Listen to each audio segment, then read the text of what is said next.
Let's keep the love up. Would you please welcome to the stage Gavin Broad!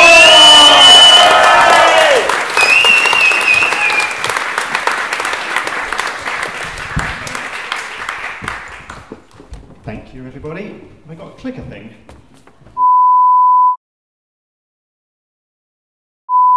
I'm on, right, great. There you go, a wasp. So I know I've got a really easy gig tonight because wasps are pretty much everybody's favourite animals.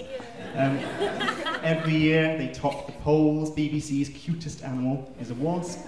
Luckily, this actually is the year of the wasp in China. And people always ask me, what's the point of wasps? Why do I study wasps? Or why don't I pluck my eyebrows? Now, I should point out that wasps aren't here just to entertain us at picnics.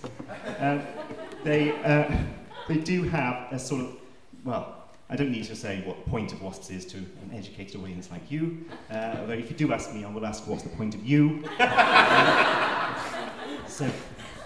There you go. Just to point out how popular wasps are, this is the latest design for the Natural History Museum Central Hall. As we're decommissioning the dinosaur, we're going to have a huge wasp spreading its antennae, and at its back end is parasitising the cocoon in DC2. And just to point out as well, I'm not talking, well, not much, about white Anglo-Saxon Protestants, the privileged US elite. We're talking about wasps, the Hymenoptera, insects. And they've got sting, and they've got wasp waste, and things like that. I'm sure you've seen them around.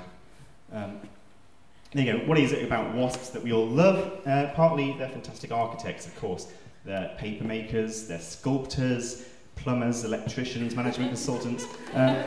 So wasps made this, they made that, they made that, they made that, they even made that, which is not an alien, it's a wasp nest.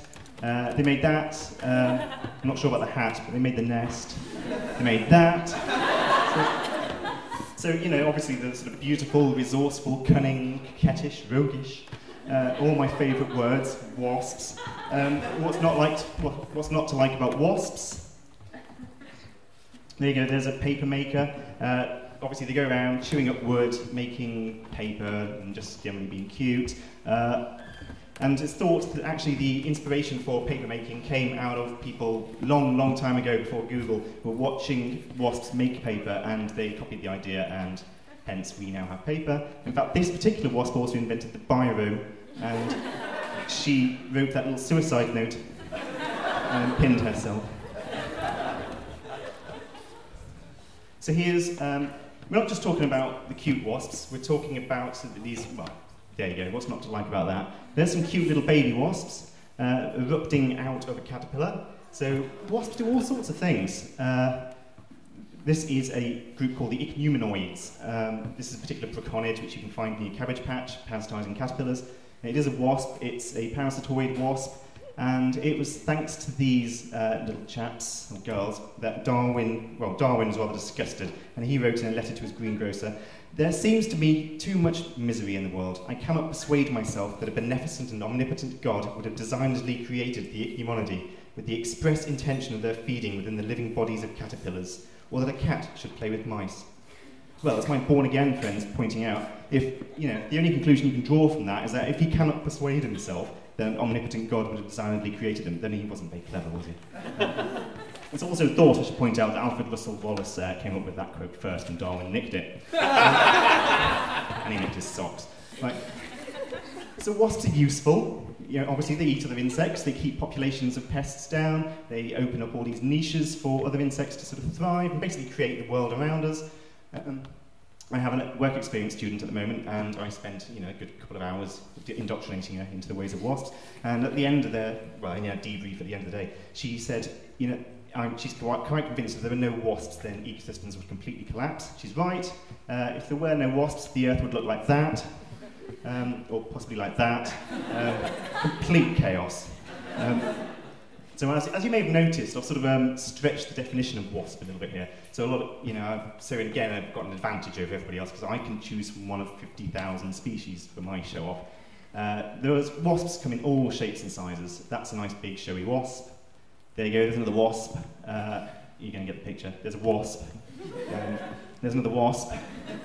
So they come in all, everything you can think of. They even look like flies or wasps. There's a wasp doing its business, attacking a moth. Otherwise, it just becomes some ridiculously cute thing. So it's better that it becomes wasps. There's a wasp. It's a vegetarian, hairy wasp called a bee, or possibly we call them hippie wasps. There's a wingless, boring wasp called an ant. These seem to have quite a lot of friends and publicity, but they're all just wasps. There you go, there's a wasp. Anything you could think of is a wasp. There's a wasp. So as I pointed out, the wasps are the most popular attraction at the museum. 14,000 people a day queue up to get pins of wasp. I'm rattling through this, so if we're lucky, we're going to have an unscheduled toilet break as well. Anyway, so one of the keys to the success of wasps, this is the science bit. Look, here's a little sort of tiny, there's the egg of a wasp in the brain of a caterpillar. So anywhere you can think, so these wasps have got fantastic ways of evading predators, or of evading other wasps that might lay their eggs in them, or in this case, evading the host's immune system. So it's stuck its egg in the brain where there is no immune response and will happily develop there for a bit and then obviously kill the host. There you go. Here's a wasp that's been hiding away inside a caterpillar, and this is the moment when it bursts out. So it's quite rude, really, isn't it? And unexpected. It's a little bit like a stripper at bar mitzvah. So then finishes off the host in no time at all.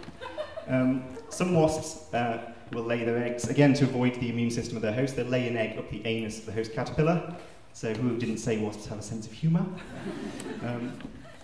Just to point out as well, there's a long history of wasps in art, literature, science, tennis, economics. So it's a well-known fact that Proust actually started à la recherche de temps perdu, a story about a wasp, really. It just got a bit carried away. Portrait of the artist is a young man. This did obviously start off as a portrait of the wasp as a grub. Mona Lisa, nobody realises. They did some infrared analysis recently and worked out that in the original painting she was stroking a little wasp. So wasps, little fairy bees that we all love. They're obviously, as I said before, they're wasps. And it just brings me on to my last point, really. So everybody loves the honeybee, and I'm trying to tout this around schools for sex education classes. There's a lesson there. So when a male honeybee has sex, as you may or may not know, it's at the moment of triumph, it explodes its genitalia out, and its abdomen rips apart, and it dies. So I'm quite keen that children should know that these are the consequences of sex. Although I must admit, when I was an adolescent, I was so desperate I probably would have still taken it if that was the consequence. Right, so and that's my piece. That's everything you ever wanted to know about wasps. Thank you very much.